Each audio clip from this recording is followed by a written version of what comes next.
Katie from Nerd Church here.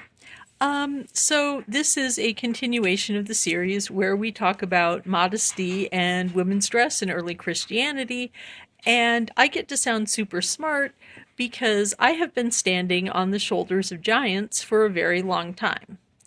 And at the end of this series, I'm going to post my bibliography and tell you where you can go to learn more stuff than I can possibly teach you about Roman clothing. But it's important. So let's talk about the jewelry in the thumbnail in a historical context.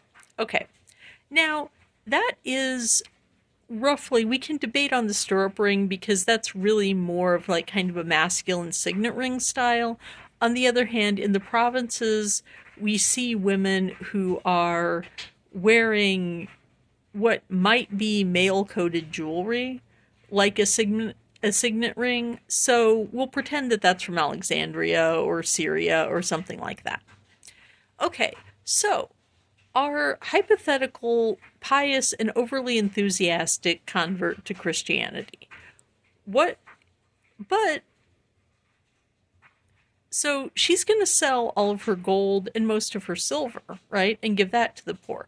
But, say this is somebody who still wants to keep wearing jewelry because, that's how you display status. And again, status displays for a woman in this time and place are not just showing off her status, they're showing off her family's status. So it's showing off the fact that if anything happens to her, you're going to have to deal with her husband, her father, her brothers, and her uncles. And maybe her grandpa. So there are reasons to wear jewelry in public. Now, this jewelry is respectable but not flashy. It's made out of glass and it's made out of brass mostly, except for the silver and the ear wires on the earrings.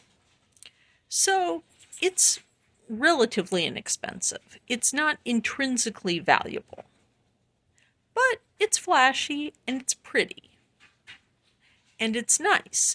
So that's the kind of jewelry that a respectable culturally Roman convert might decide, well, this is okay. This is acceptable because it's not really expensive. And even if I sold it, I'm not going to be able to sell it for that much money, but I can hang on to it and maybe give it to my kid, right? And they would like to have it. It's compromise jewelry. But there were sermons that were preached against any kind of jewelry and any kind of adornment. So is it okay? Is it not? Who knows? It's a question. It was a question that was debated, and generally the answer that came from a lot of women was, we don't care. We're just going to wear some jewelry and be happy that it's cheap.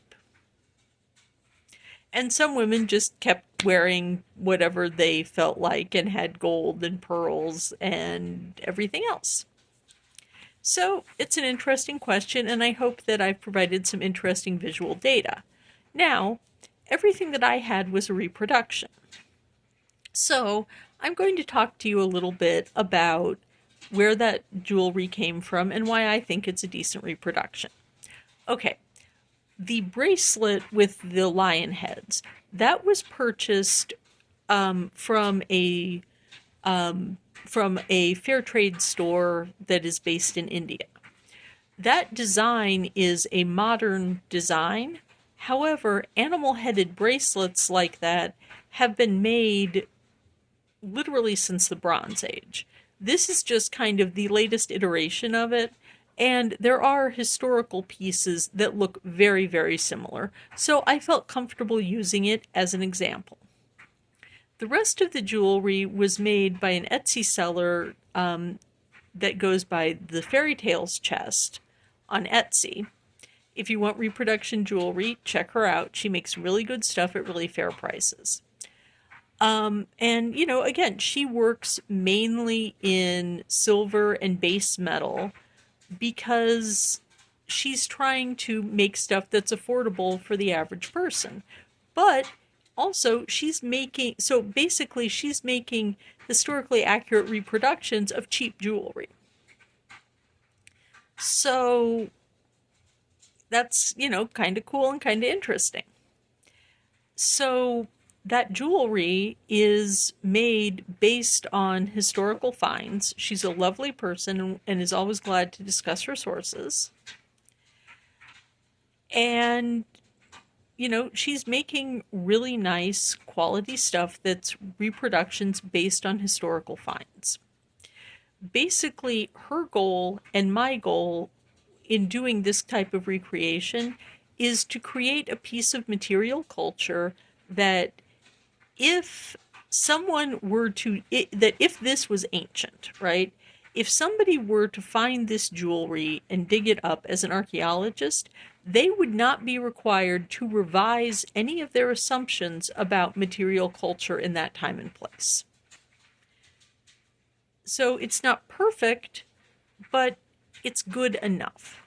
It's close enough to give us a sense of what these items looked like, operated like, and how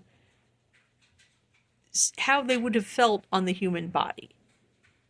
How the earrings went into the ear, how the necklace felt around the neck. We can answer some of those questions through experimental archaeology. And I think that's kind of cool. So I hope you've enjoyed this series, and it's going to keep going until eventually we have a Get Ready With Me where I discuss my makeup. Have a good one.